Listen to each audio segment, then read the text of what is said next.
Sanggol ka pa lang nung iniwan ka ng papa mo dahil doon. Tapos gusto mo... Kung dahil po doon nagawa niyang iwan ang sarili niyang anak, ibig sabihin, kahanga-hanga talagang pagiging isang hunter. Hindi maikakaila. Anak ka talaga ni Jing. Ang huling pagsubok para makausap uli ni ko ng ama, ang hanapin si Jing sa World 3 at mapuntahan.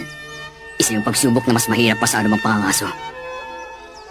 Sa kasaysayan ng mga hunter, siya ang pinakamagaling na hunter sa lahat. May gusto akong isang bagay. Pagkasabi nun, umalis na si Jing. Hindi niya sinabi ko anong gusto niya. Hulihin mo ako kung kaya mo. Sabihin mo, isa kang hunter, hindi ba?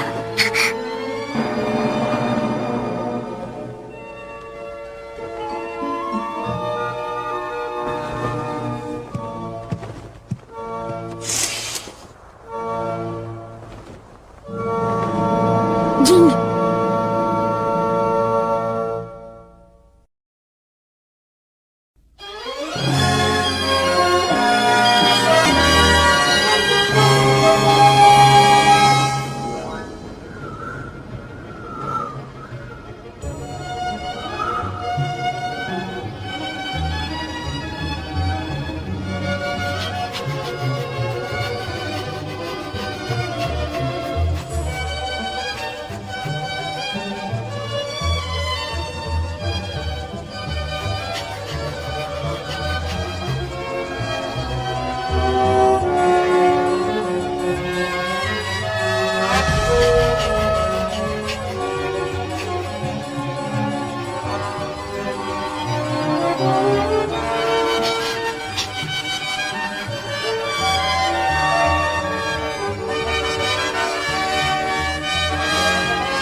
Gusto mong akyatin tong puno? Hindi pwede yon. Wala ka pang 18, hindi ba? Hanggang dito ka lang. Maliban na lang kung meron kang special license o certification. Huh? Huh? Isa kang pro hunter? Sa edad mong yan? Ay, gano'n naman pala eh. Sige, umakyat ka na. Bago yun, kailangan mo nga pala munang pirmahan to. Kahit presidente, kailangan pumirma dyan. Pangkaraniwang kontrata lang yan. Sinasabi dyan na wala kaming pakialam kapag namatay ka habang umaakyat.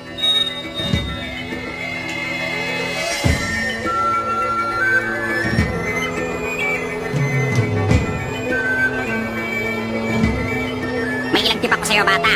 Huwag kang gaano magtitiwala sa mga grip of foothold na iniwan ng mga dating climber, ha? Yung mga nakakaakyat sa tuktok, karaniwang kamay lang ang gamit. Yun ang ginawa ng lalaki nandun ngayon sa itaas ng puno. Nakuha ko na! Salamat po! Kung pakiramdam mo naman, nasa panganib ka, pindutin mo lang yung buton. Darating ang rescue team para tulungan ka. Kung kaya mong tumigil ng mga 10 minuto... Oh? Lako! Nalaglag yung bata!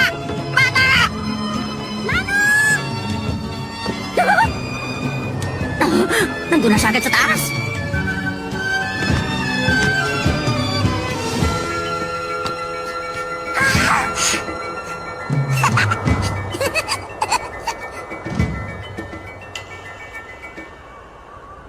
Ang layo pa ng aakitin ko.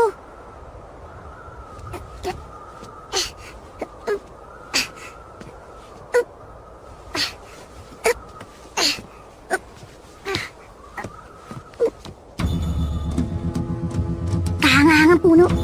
Pwede kong ipagkatiwala ang sarili ko rito. Nung nahawakan to ng mga daliri ko, naramdaman ko agad ang buhay na dumadaloy dito. At dumadaloy yun sa kabuuan ng punong ito.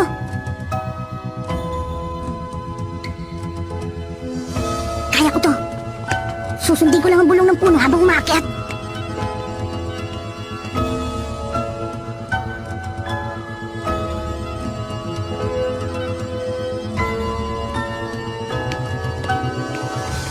Saklolo! Huh? Tulungan mo ako. Sige na. Pakiusap, maawa ka.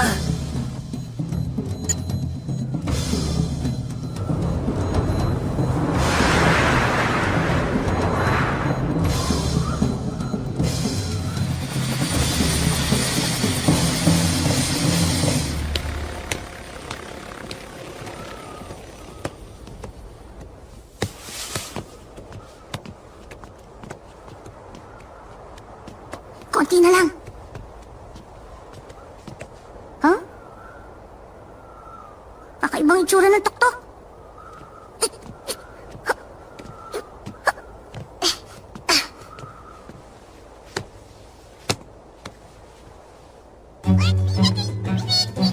Huh?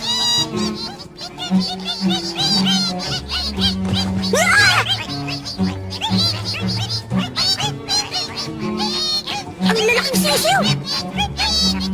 Natakot ako sa inyo, ha? Kumusta?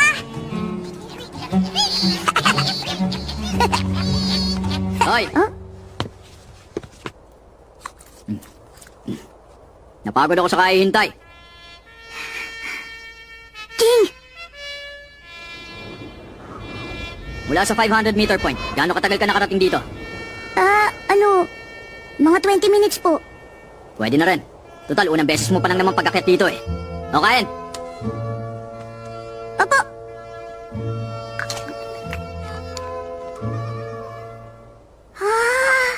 Ang gandang tignan, hindi ba?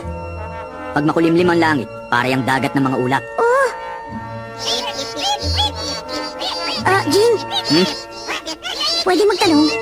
Oh, yun lang, baka hindi ko sagutin ang tanong mo. Yung sinabi mo pala na gusto mo, ano ba yun?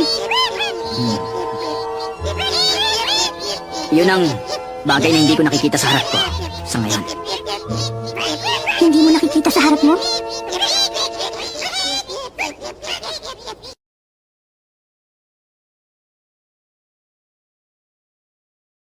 Merong dahilan kung bakit ginusto kong maging isang hunter. Tahimik! Ginusto kong maging isang hunter kasi nung panahong yun, yun lang ang pinaka-praktikal na paraan para makapunta ako sa lugar na gusto kong puntahan. Ang lugar na yun, ginamit ng hari at ng pamilya niya bilang isang libingan. Para makapasok, dapat kabilang ka sa isang mapagkakatiwalaang organisasyon at huwag may pagsasabi. Tapos, sarili mo lahat ng gastos, ikaw ang magbabayad. Sa madaling salita, hindi mo talaga masasaliksik ang buong lugar. Walang papayag na magbigay sa'yo ng pera nang walang inaasahang kapalit o kabayaran. Pero nakita ko yun bilang pagkakataon. Kapag naging mahusay akong pro hunter, hindi ko na poproblemahin ang pera. Nung naging 15 ako, nagtatag ako ng isang special non-profit organization para magsaliksik at ayusin yung libingan. Pero bago yun, pagkatapos ko makuha ang hunter license ko, 2 taon ako nag-research tungkol sa archaeology at nagbasa ng mga blog online. Para mabuo yung non-profit organization ko, kailangan ko ng mga 10 kakaibang nilalang. Yung hindi kailangan ng pera o kasikatan. Ang gusto lang nilang malaman ang katotohanan at yung mapagkakatiwalaan ng mga lihim. Ako yung tipo ng taong handang habulin kahit na anong kailangan ko. Sa sobrang focused ko, nawala na ako ng interes sa pangunahing layunin na hindi ko pa naaabot. Masyado bang malalim? Di bale, itutuloy ko lang ang kwento. Upo muna ako ah. Ang mga taong nirecruit ko online at naging mga kaibigan offline, lahat sila mas matanda sa akin. Mga pangkaraniwang nag-oopisina, graduate students at naghahanap ng trabaho. Pagkatapos kong sabihin ang background ko at plano, lahat sila, tinulungan ako sa iba't ibang gawain para mabuo yung organization.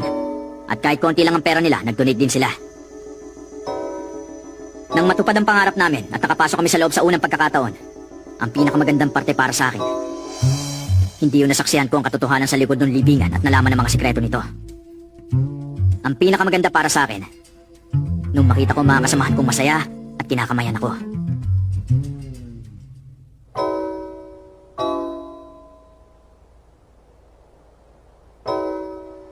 Hanggang ngayon, nagtatrabaho pa rin sila sa organization ng walang sweldo. Nagbibigay sa akin ng mahalagang impormasyon. Ang lihim ng libingan. Balewala kumpara sa mga nabuo kong pagkakaibigan. Ang tunay na mahalaga, dumating sa buhay ko bago ko to ginusto.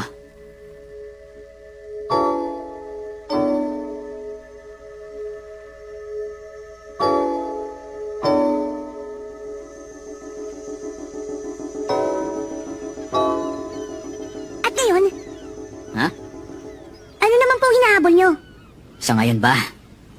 Mahaba-habang oras yun bago may paliwanag. Gon, anong klaseng puno itong inakyat natin? Ha?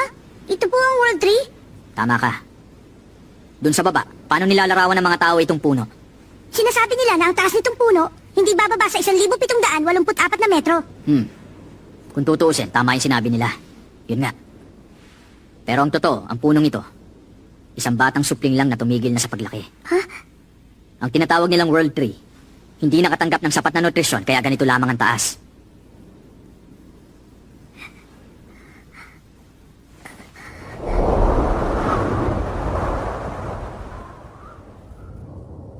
Ang tunay na World Tree, nakakaya ang init ng magma, nakayakap ang mga ugat sa bundok, nagpapatuloy sa paglaki, kahit lampas na sa atmosfera. Hanggang sa labas ng mundong ito. Labas ng mundong ito? Yung labas na mapang nakasanayan mo ng tignan. Ha?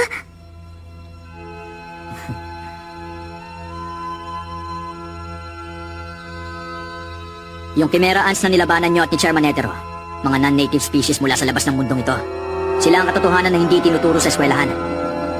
Ang mga nilalang na may sariling bait, pinipiling hindi lumapit sa Pandora's box na yon.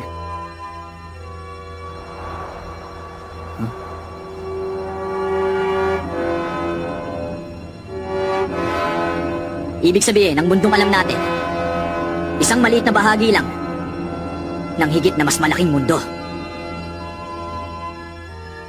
May mga record na nagpapakitang may ilang pinili mula sa isang takdang panahon at lugar ang nakakalabas. Naiintindihan mo na? Ha? Pareho pa rin ang gusto ko, yung mga bagay na palaging nasa akin. Yung mga bagay na hindi ko nakikita sa harapan ko.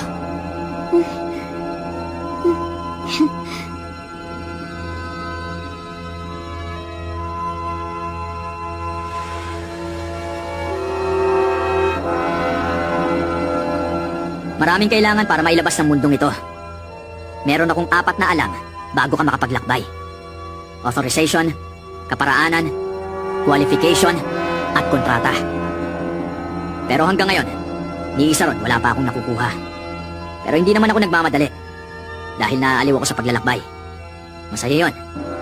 Kaya sa hinaharap, kung sakaling magkasalubong ang landas natin, magsaya ka sa mga pwedeng mangyari. Sulitin mo talaga. Dahil dun mo matatagpuan sa mga ganung pagkakataon ang mahalagang bagay na higit pa sa ginusto mo.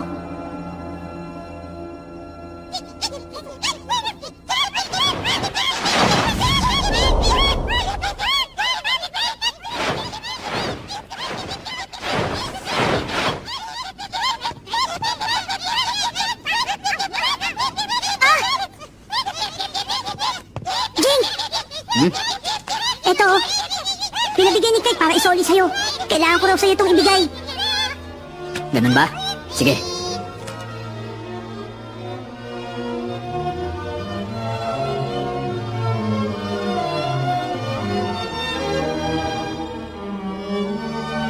Nandito sa balikat. Ang haba nga po ng pilad eh.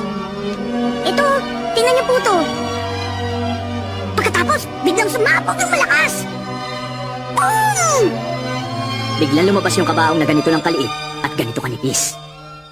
Ang tawag po sa mga yon, testing gates. Kailangan niyo mabuksan para makapasok kayo sa loob.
踏みしめて君は目覚めてゆく天使の微笑みで連れ出して終わらない冒険に出かけよういつまでもどこまで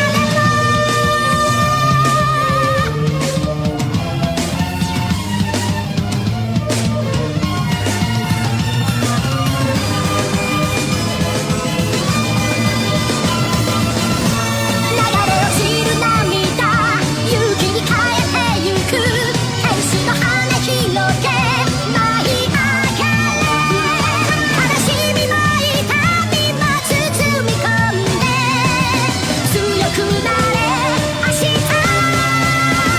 大地を踏みしめて君は目覚めてゆく天使の微笑みで連れ出して始まりはいつでも遅くないさ何度でも何度でも何度でも立ち上が